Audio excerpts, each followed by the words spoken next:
अस्सलाम वालेकुम, बिस्मिल्लाहिर्रहमानिर्रहीम। उम्मीद है कि आप सब लोग खैरियत से होंगे। ये हम आज थोड़ा सा देखेंगे द फ़िलॉसफ़ी ऑफ़ एजुकेशन को, कि फ़िलॉसफ़ी ऑफ़ एजुकेशन बेसिकली क्या है। जी, मैं अब फर्स्ट स्लाइड पे जाती हूँ और आपको बताती हूँ कि फर्स्ट स्लाइड पे क्या लिखा हुआ है। Philosophy of higher education with reference to Pakistan, मतलब हायर एजुकेशन की फ़िलॉसफ़ी क्या है पाकिस्तान की निस्बत से। ठीक है। The philosophy of education examines the goals, forms, methods and meaning of education. इस बात से मतलब ये हुआ कि फ़िलॉसफ़ी ऑफ़ एजुकेशन जो है वो एजुकेशन की गोल्स को, उसकी फॉर्म्स को, उसके मेथड्स को और मीनिंग को डिफ़ाइन करती है। फ़िलॉसफ़ी ऑफ़ एजुकेशन में हम क्या क्या चीज़ें एग्ज़ामिन करते हैं? हम एग्ज़ामिन करते हैं गोल्स, फॉर्म्स, मेथड्स और meaning. The term is employed to explain both fundamental philosophical analysis of those themes and therefore the description or analysis of particular pedagogical approaches. The term is employed to explain both fundamental philosophical analysis of those themes and therefore the description or analysis of particular pedagogical approaches. इस बात का मतलब है कि ये term कब use होता है? ये यूज़ होता है बेसिकली एक्सप्लेन करने के लिए कुछ चीज़ें, जैसे कि fundamental philosophical analysis of themes and therefore the description और एनालिसिस ऑफ पर्टिकुलर पेडागोजी। मतलब कुछ ऐसे जो एजुकेशनल अप्रोचेज़ हैं उनको एक्सप्लेन करने के लिए जो है ये टर्म यूज़ किया गया है। Consideration of how the profession relates to broader philosophical और socio cultural context could also be included.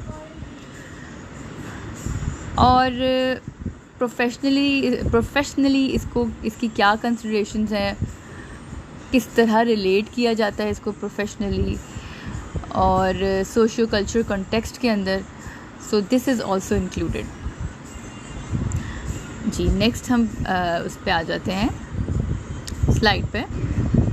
Third slide पे हमें ये पता चलता है कि the philosophy of education overlaps with the sector of education and applied philosophy। दो चीज़ों का कम्बिनेशन है philosophy of education, और वो दो चीज़ें कौन कौन सी हैं जिनका कम्बिनेशन है या जिनको ये ओवरलैप कर रही है? This is sector of education और अप्लाइड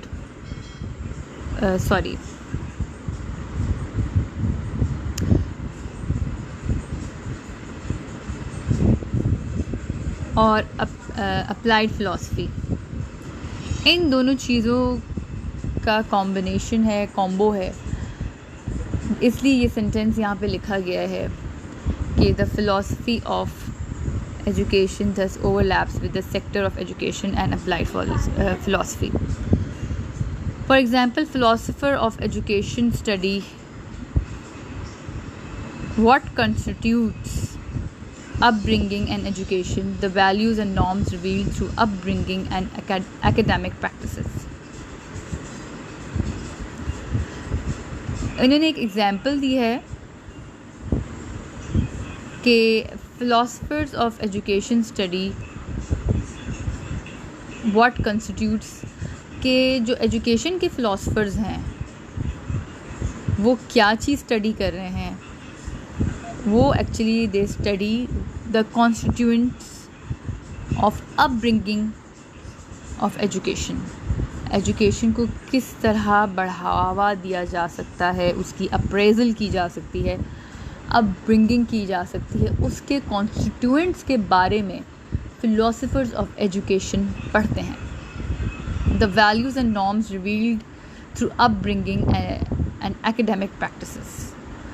वो उन नॉर्म्स और उन वैल्यूज़ के बारे में रिसर्च करते हैं, स्टडी करते हैं,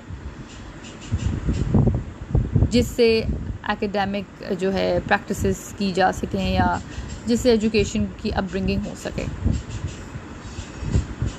The bounds and legitimization of education as a tutorial discipline and therefore the relation between educational theory and practice। क्या चीज़ें वो स्टडी कर रहे हैं, बेसिकली वो ऐसे बाउंड्स और ऐसी लेजिटिमाइजेशन ऑफ एजुकेशन को स्टडी कर रहे हैं एज अ ट्यूटोरियल डिसिप्लिन, और वो रिलेशन बिटवीन एजुकेशन थ्योरी और प्रैक्टिस को भी स्टडी कर रहे हैं। नेक्स्ट स्लाइड पे हम आते हैं। What are the 3 major philosophy of education?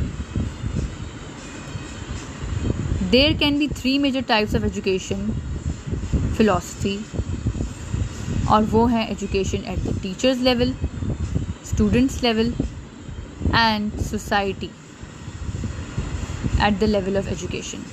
तो 3 मेजर फिलॉसफी ऑफ एजुकेशन में पहली तो आ गई education at the teachers level, फिर आ गई स्टूडेंट्स लेवल, और उसके बाद लास्ट जो है वो आएगी society at the level of education. अब हम जो 5th स्लाइड है उस पर आ जाते हैं। What are the 2 main philosophies of higher education?